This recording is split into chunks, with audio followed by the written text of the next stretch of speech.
Let's get to some news. On Friday, President Biden held a controversial meeting with the Crown Prince of Saudi Arabia. But the real controversy was that Biden greeted him with a fist bump. Watch this, watch this. Yeah. Biden said that wasn't a fist bump, that was me trying to punch him as hard as I could. Hadouken! Not a great look. It's like greeting Putin with a chest bump and a bro hug. My man, what are you doing? Meanwhile, I read that Dr. Fauci said that he plans to retire by the end of President Biden's term. And then everyone turned to Biden like, is there anything you'd like to announce, too? Of course, once he's gone, Fauci will be replaced by a new, slightly weaker variant.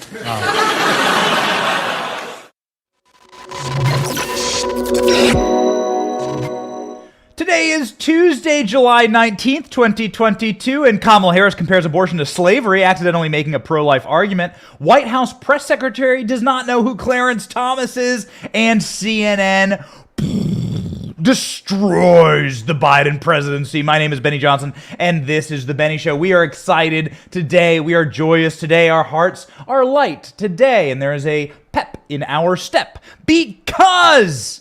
Ladies and gentlemen, we are witnessing the collapse of the diseased temple that is the liberal world order. We began this show with a Jimmy Fallon clip showing you a couple of things. One, this is a corporate media comic. This is a guy who gets paid in big fat corporate checks from corporations. This man is not allowed to insult or make fun of the regime. Fidel Castro says everything in favor of the revolution and everything against the revolution must die. And so Jimmy Fallon is one of those people who is showing you exactly where we're headed right now. If you're allowed to make fun of Joe Biden, and if you're allowed to make fun of Dr. Fauci, it means they've lost control. It means that the pillars of the diseased temple are collapsing. It means that they do not have the things that propped them up to get them to this point.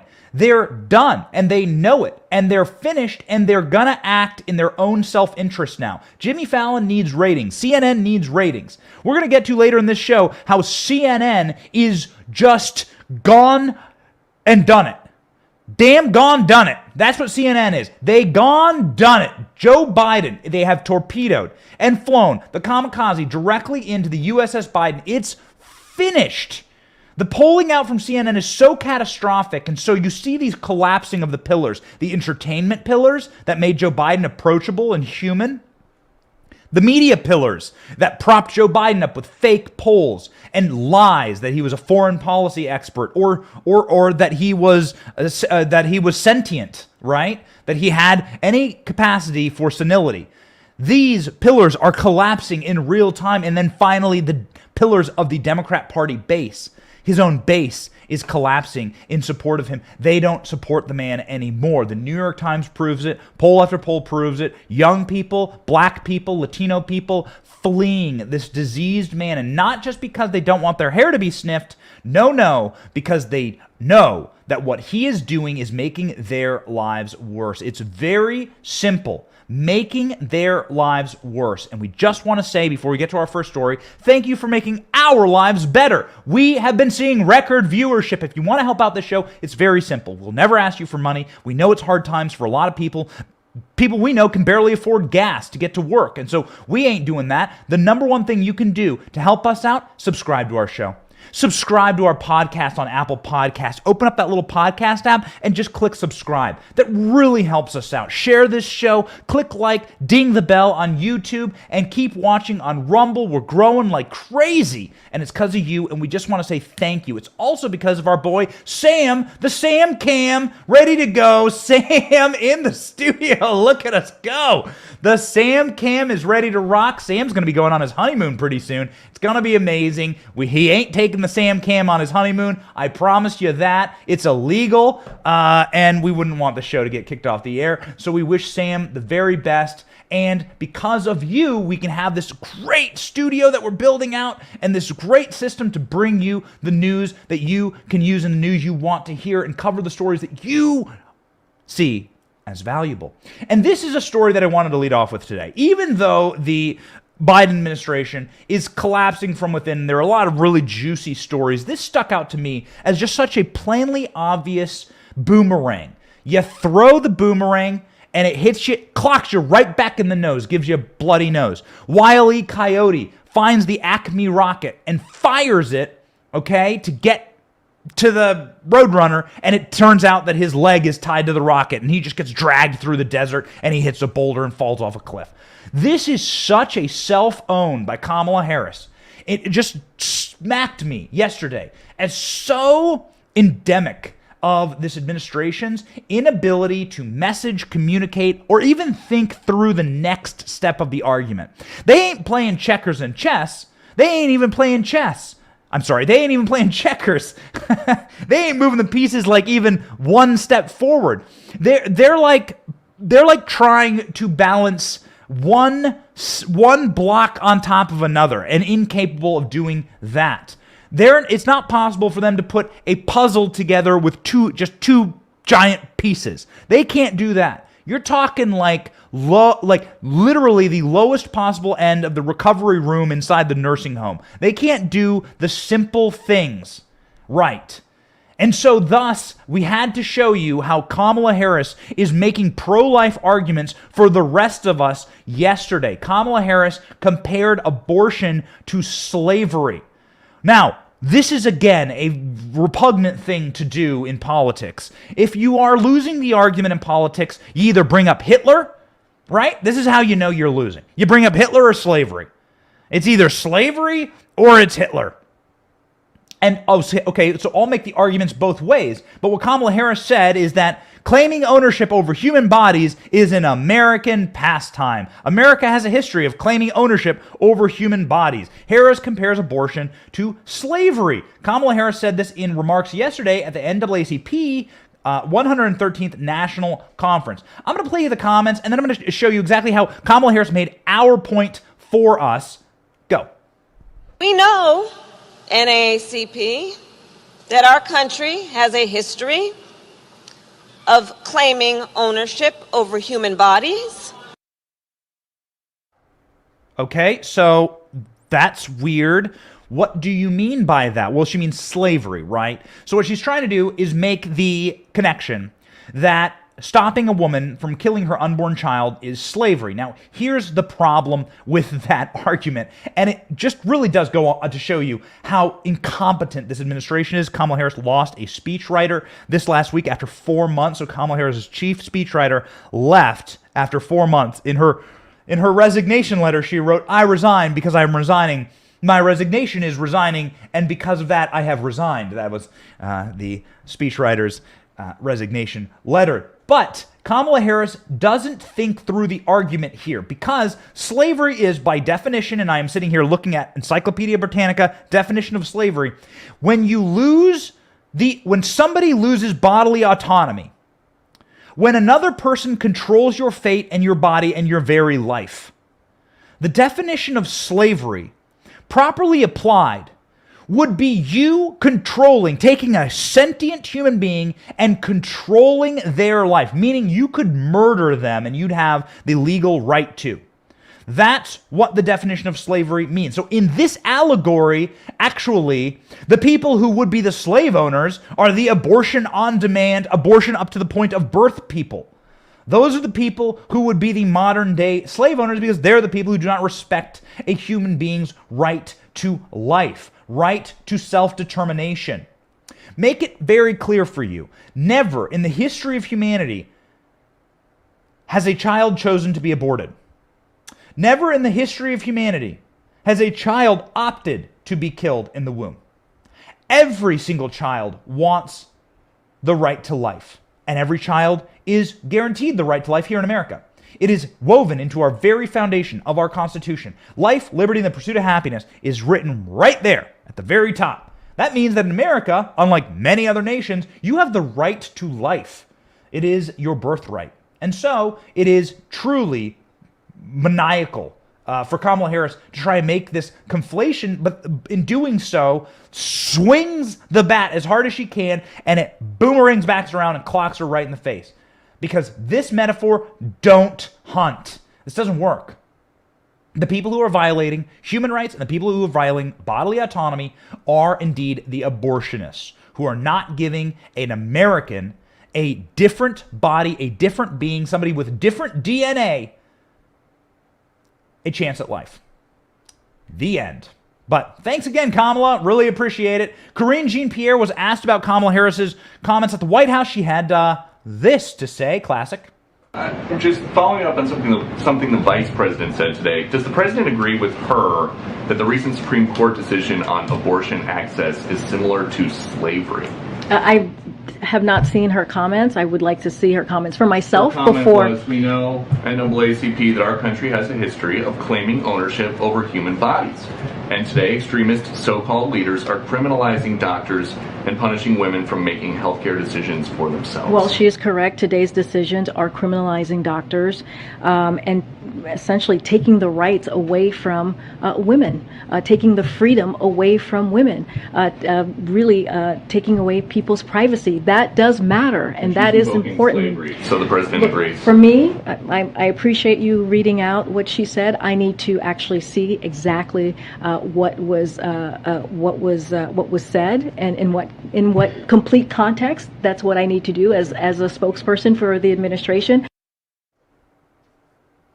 She's so bad at her job. She's so bad at her job. She is just so terrible at this. Here is what the vice president said. Let me read it to you, word for word. I would need to see it written out. Here it is, written out. I just read it for you. I would need to see the context. I just read it to you word for word. I don't know. And Karine Jean-Pierre doesn't know. She doesn't know many things, including who Clarence Thomas is. Clarence Thomas is the most famous, most prominent, most powerful Supreme Court justice living in America right now. Probably one of the most powerful in American history and inarguably one of the most famous. I mean, it's hard to really argue that Clarence Thomas is not the most famous Supreme Court justice ever. People know him. They make t-shirts of him. We have a t-shirt of Clarence Thomas, the Supreme shirt. Clarence Thomas is unknown, however, to the White House. Karine Jean-Pierre said that he is Judge Thompson yesterday. Just play the video. It should raise concerns. As we know from the Dobbs decision, one of the things that we saw from Judge Thompson is that they're looking to go further, whether it's privacy, contraception, or marriage equality. Judge Thompson. Oh, it's great. You know, I'm just such a huge football fan. In fact, I have a job at ESPN, and what I really like is watching the quarterback of the Tampa Bay Buccaneers, Tam Brady. I really like watching Bratty. Broty? Whoever that guy is. Real guy, definitely. His name's Tam. His last name's Brad. It's so stupid. You don't even know. Judge Thompson, there's no Judge Thompson. It's Judge Clarence Thomas. He's the longest serving Supreme Court justice on the court right now. He was nominated in 92, and he's the most famous Supreme Court justice in American history. I mean, I think that's arguable. Has no idea. The White House is such a dumpster fire. It's such an abysmal dumpster fire. Kamala Harris making pro-life arguments for us. And again, comparing her side to slave owners. Because that's exactly what you do. When you invite that kind of commentary, and that kind of commentary is so stupid. I mean, think about this. That commentary is so stupid that somebody who's like a moth to a call it racist flame, Karine Jean-Pierre, we've played the supercut for you. All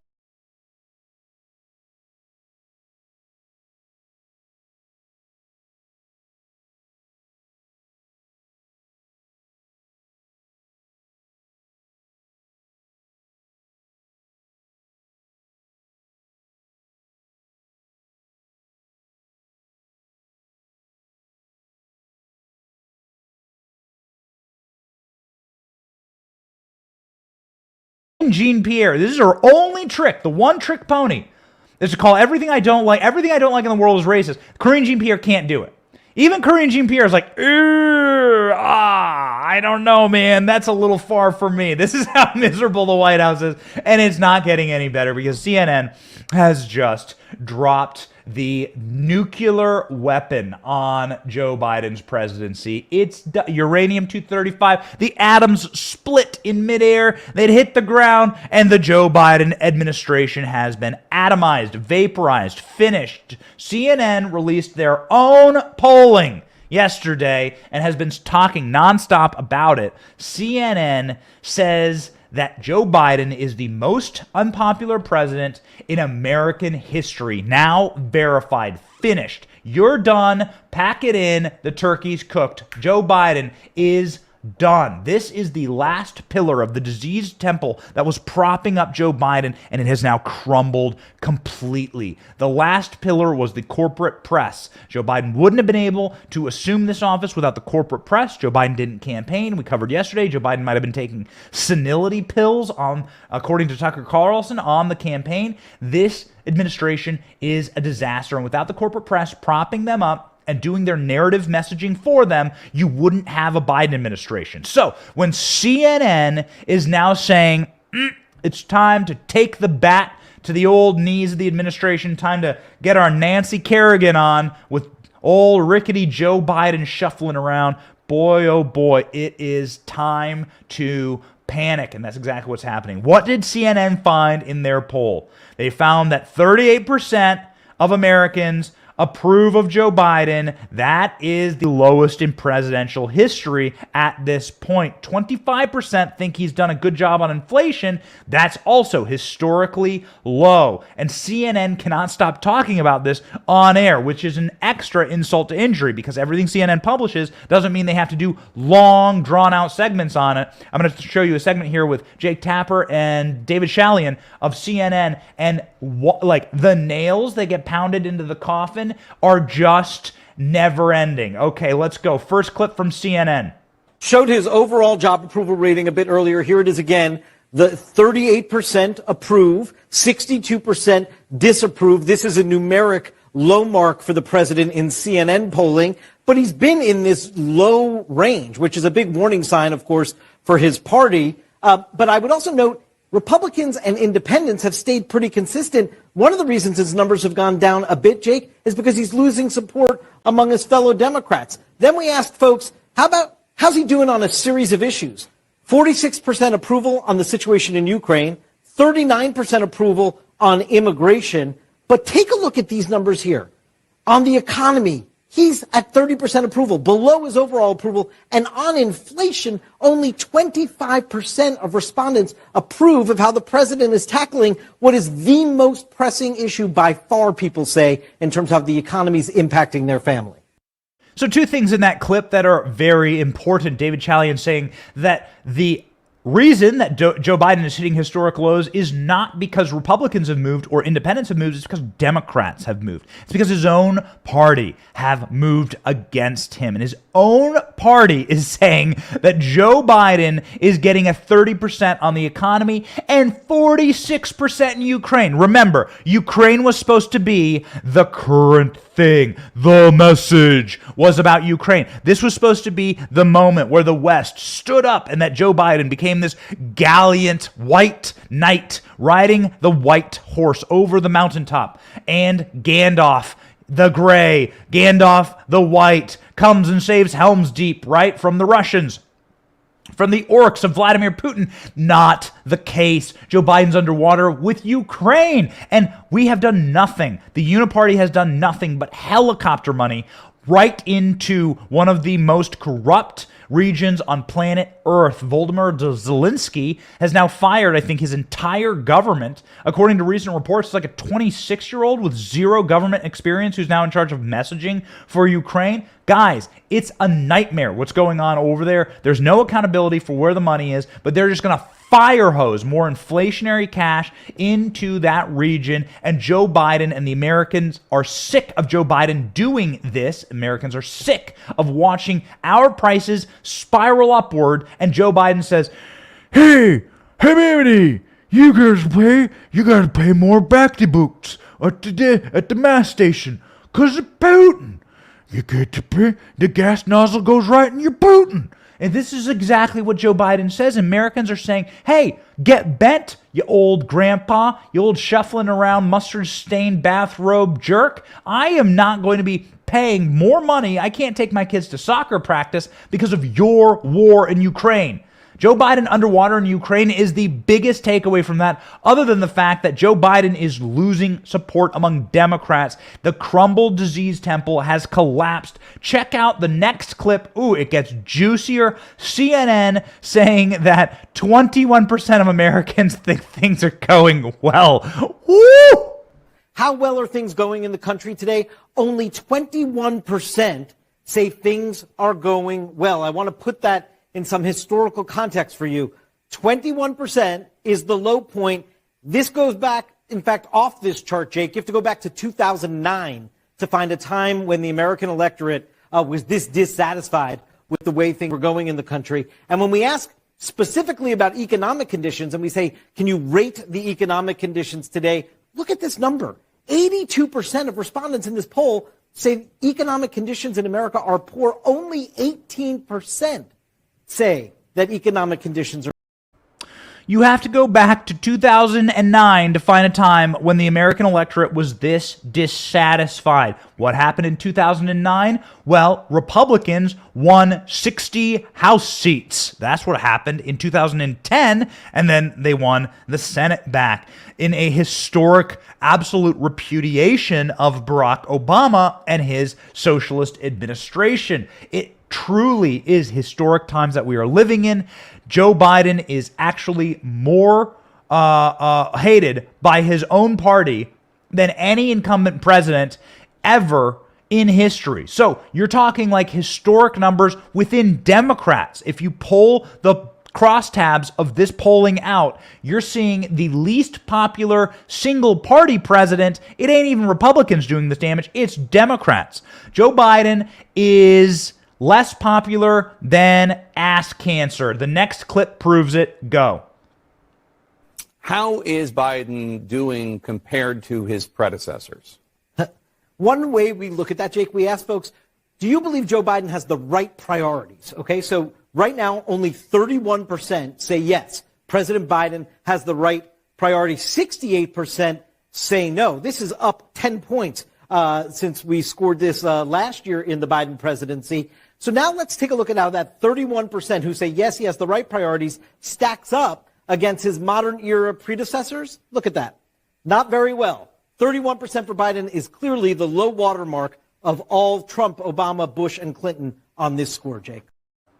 So, yeah. So let's just say that Joe Biden is about as popular as a screen door on a submarine, and it's getting worse. Look at the numbers on your screen. 38%, 62% disapprove. That goes into the high 70s when you break out the crosstabs for the economy. Guys, you have the high 80s when you get into the crosstabs for inflation. The high 80s, he's into the low teens. You can find STDs that have popularity in the low teens. It's just a truly viral presidency in the wrong way. It is historic in all the wrong ways. Joe Biden has truly done a number on his party, and that's why we believe in our heart of hearts that Americans are going to repudiate and reject the Democrat Party, and it's why you see young people, black people, Latino people, minorities across the board fleeing the Democrat Party and moving into a centrist new movement. They are disgusted with the way things work. They're disgusted with the hierarchy and the rule of the elites, and they are sickened by a group of people whose last priority is Americans. The America First movement is excellent messaging because it says, hey, we're going to care about you taking your kids to soccer practice. We're going to care about the grocery store prices, and we're going to care about protecting you and your safety. It's a very simple messaging. Joe Biden cares about building walls and funding Ukrainian safety, not about American safety. Joe Biden cares about making sure the yuan is strong, not the American dollar is strong. Joe Biden cares about canceling oil drilling here in America and going and begging hat in hand to the Saudis, and the Saudis, of course, don't increase production. Best I can give you, sorry, pal, best I can give you is lower approval ratings. It's a humiliation and a disgrace, and the people are sick of it. And how many times have we said it on the show? It's not hypocrisy. In my company, we are banned from using the word hypocrisy in a headline. It's not about hypocrisy. It's about hierarchy. These are the kind of things you do when you have total power. You feel empowered to crush people and destroy their lives without remorse. Luckily for Joe Biden, there will be a boomerang, but what you're seeing now in small doses across society are people getting sickened by the not double standard, not hypocrisy, the hierarchy. The perfect distillation of this is Stephen frickin' Colbert. Stephen Colbert and his group of absolute jackass derelicts that went wandering through the halls of Congress. We have many friends in Congress. We called them and asked about this. They didn't want to go on the record because this was a criminal ongoing procedure. It was very testy in Congress.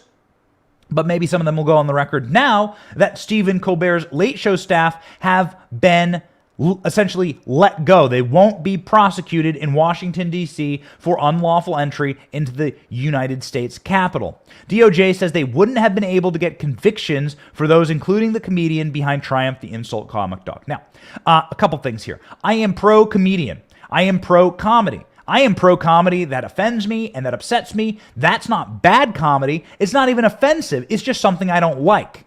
Ricky Gervais makes this point in his most recent stand-up special, and it's an excellent point. There's no such thing as a bad joke. There's just a joke that you didn't like.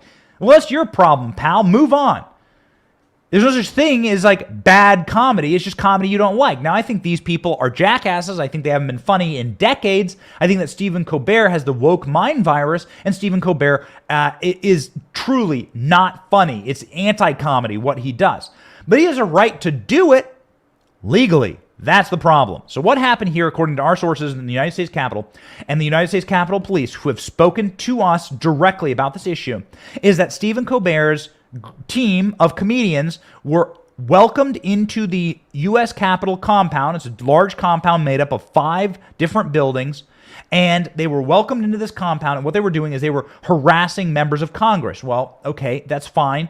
You just keep walking, right? Alex Stein has every right to yell at AOC. You're on public grounds. You just keep walking if you don't like it, all right? Here's the issue. They were creating a disturbance, and people weren't able to go about congressional proceedings. Now, there are rules to decorum in the U.S. Capitol. There are rules. Capitol Police asked them to abide by those rules. They didn't do it, and then they were kicked out. They went back in. They were kicked out again. And then what happened is there are visiting hours at the U.S. Capitol, and it closes down, just like any museum or any federal building. It's like just like any store, just like a McDonald's. Like it closes down at a certain time, like a Dunkin' Donuts. Okay, you can't break into the Dunkin' Donuts after hours. That's what these people did. Now, how did they get in? A congressional staffer let them in. A congressional staffer from, I think, Jake Auchincloss. He's a member of Congress from Massachusetts. He brought them into the Capitol building, and then you can do that, but you're supposed to escort these people around. So if you bring in guests, you're supposed to escort them. I've gone in and had like a beer with Ted Cruz after hours. Ted Cruz's cool beer collection, Texas beer collection in his office, and he had me in after hours, and we drank a beer together. It was super cool. It was rad, man. But I had to be escorted in and out because I don't have a Capitol badge, right? I didn't work there. And so the Ted Cruz staffer had to escort me in and escort me out of the building. That's fine. I am not allowed to wander the halls, all right? This makes a ton of sense. So what happened was these comedians had been kicked out multiple times, and then they were brought in after hours and continued to harass. Lauren Boebert is one of the people. They were outside of her office specifically, yelling and making noise and doing this after hours. These are times when members of Congress are supposed to have privacy in their offices, and they were, of course, being harassing and being noisy. And so Capitol Police arrested them for defying their orders and being there after hours and being there without an escort. That's what happened. That's the full rundown of this story. Now, why are they not in prison? How is this any different from January 6th?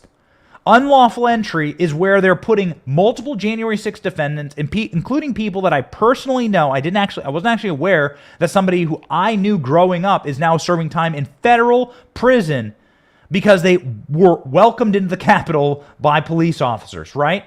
These comedians, put big quotes around them, these people were brought into the Capitol and allowed to roam free after hours when they had been told they weren't allowed in there. So the equivalent of this would be the Capitol rioters, right? Like essentially punching out the cops at the Capitol and like barging their way in to the U.S. Capitol. Now, it was an insane day that day, but we've all seen the footage of the doors being open and the people walking in. I hope that Republicans get to the bottom of this as to why that happened. The Capitol should be secure, and there should never be any riots at the Capitol, okay? Period. Now, what's the deal? Why aren't these guys rotting in jail for life? Well, the district attorney there in Washington, D.C., the U.S. Attorney's Office confirmed they would not be moving forward with the case. The office would be required to prove beyond a reasonable doubt that these invited guests were guilty of a crime of unlawful entry because their escort chose to leave them unattended. That's what the federal prosecutor said in his statement. Among the attendees were Robert Smigel, best known for his character Triumph the Insult Comic Dog. Smigel is 62, and he's well past his funny stages. Insult the Comic Dog used to be really hilarious, and now Robert Smigel is just an old, warped, childless, sad, miserable, decrepit liberal. The United States Capitol Police has been working with the U.S. Attorney's Office in the District of Columbia since June 16th, the unlawful entry case that involved the group of 9 people associated with The Late Show. The United States Capitol Police arrested 9 people for unlawful entry because the members of the group had been told several times that they entered the U.S. Capitol building. They had to remain with staff escorts inside the building. They failed to do so. The United States Capitol Police was just informed by the U.S. Attorney's Office, the District of Columbia, declining to prosecute the case. We respect the decision the office has made. So what does this do for Capitol Police? And that ain't a great time for Capitol Police. One, you have AOC standing there on the front of the court, on the front of the steps of the Capitol, saying that the Capitol Police let the rioters into the building on January 6th, okay? So you're getting it from all sides, Capitol Police. This would have been a great time for the Capitol Police to say, we don't care who you are, we don't care where you come from. If you violate our orders, it is our job to protect and defend this building. You're going to federal prison, Jack. Paraphrase Joe Biden.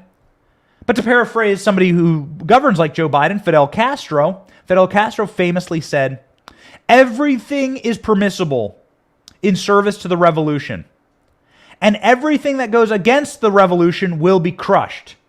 This is the governing principle here.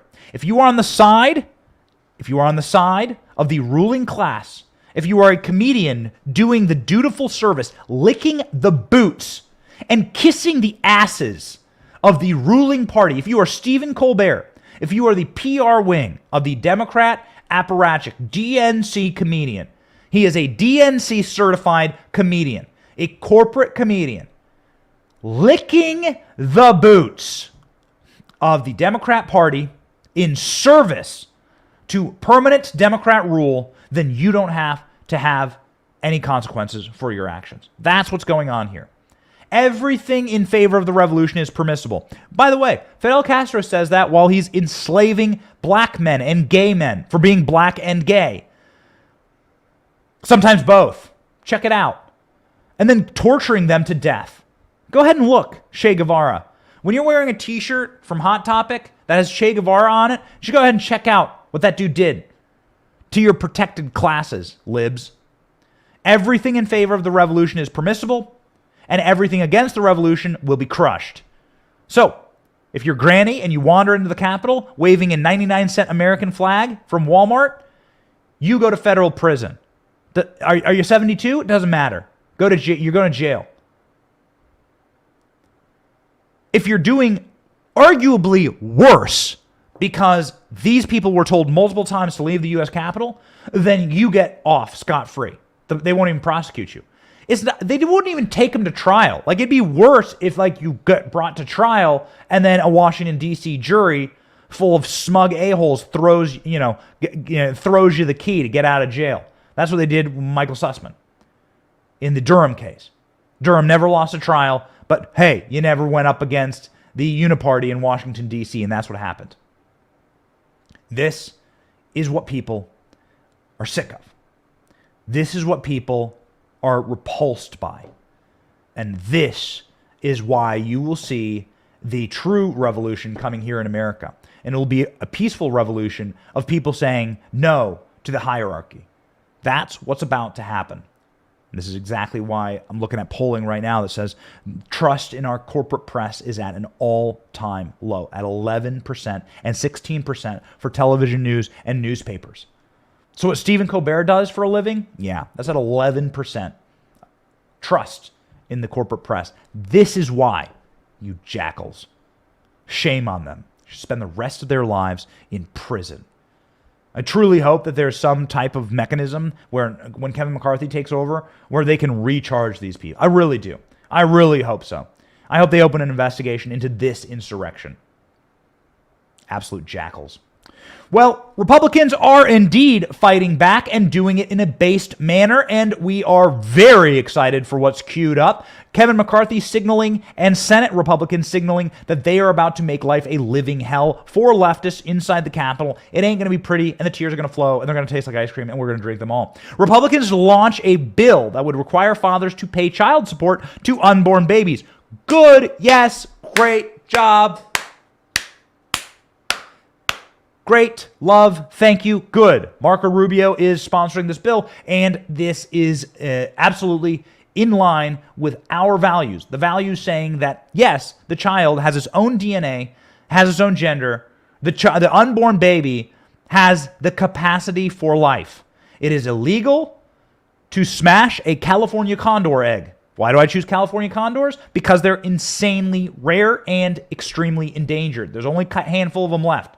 And if you were to take a hammer to a California condor egg, the state of California would put you in prison for like a minimum sentence of 30 years. There are like these really, really strict rules about California condors. Why?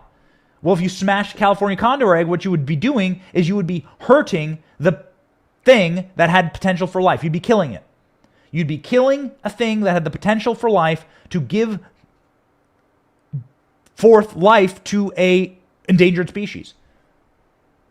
I'm not saying human beings are endangered as much as Bill Gates would like us to be, but I'm saying that we are using the same principles here applied to unique, just because babies aren't born, just because mammals don't give birth in eggs, right? Doesn't stop that principle.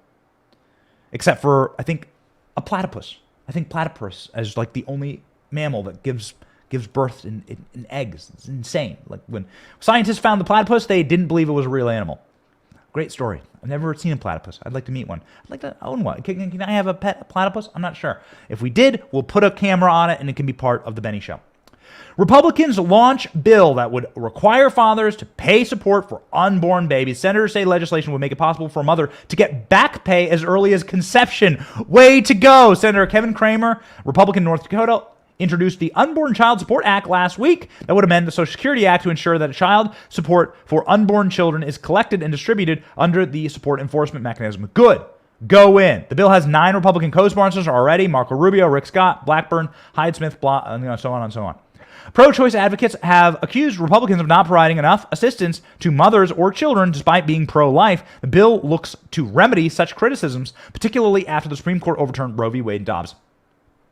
Justice Thompson being the deciding vote there, according to Karine Jean-Pierre. Way to go. Be the party of parents. This is how we win. This is how we win. Be the party of parents. And the party of parents wouldn't be allowing the baby shortage formula to be taking place here in America. Baby shortage formula has gotten worse, actually. So when you have your newborn baby, you may not be able to feed it. Mothers can't feed their babies for a myriad of reasons. There are a ton of reasons why mothers may formula feed. We're not going to get into all of them right now, but there ain't no shame in it. That's just the way the cookie crumbles. Hey, that's just life in the open plains. Sometimes some moms can't feed their babies with breast milk. All right?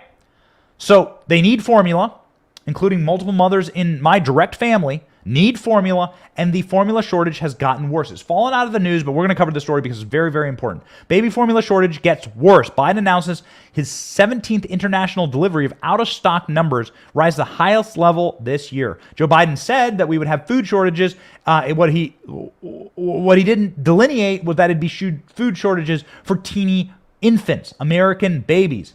President Joe Biden's administration announced its 17th operation to fly in formula. The administration announced that 2 flights to transport Nestle Health Science amino acid-based formula from Switzerland to JFK Airport in New York. The delivery would include the equivalent of 800,000 8-ounce bottles of formula, which will be distributed to hospitals and healthcare centers. The formula availability dropped to its lowest level this year. 30% of products out of stock this week to date. White House official told the Daily Mail, we are seeing some rebuilding of retailer stocks. Oh, that's comforting. How does that work out? So your baby's screaming, your baby's crying, your baby's hungry, mom. The White House says, we're seeing some rebuilding. Got it? Federal government has worked in lockstep with the private sector to ramp up domestic productions. No, you people shut down the productions. You jackals shut down the productions, and you didn't have to at Abbott Foods. We know the drill here. We're going to do everything we can to increase production. But again, we want to make sure that safety is our first priority, they said. That translates to 70% stock rate for the week, which is down from 77% stock rate. So the stock rate for baby formula is collapsing. They're not doing close to enough, and they're not getting close to enough heat for this. Republicans, hear me now. Hear me now. This is our moment. This is the point where we can win forever, for the end of time. There are more parents than anything in America. White people, black people, Hispanic people, there are more parents.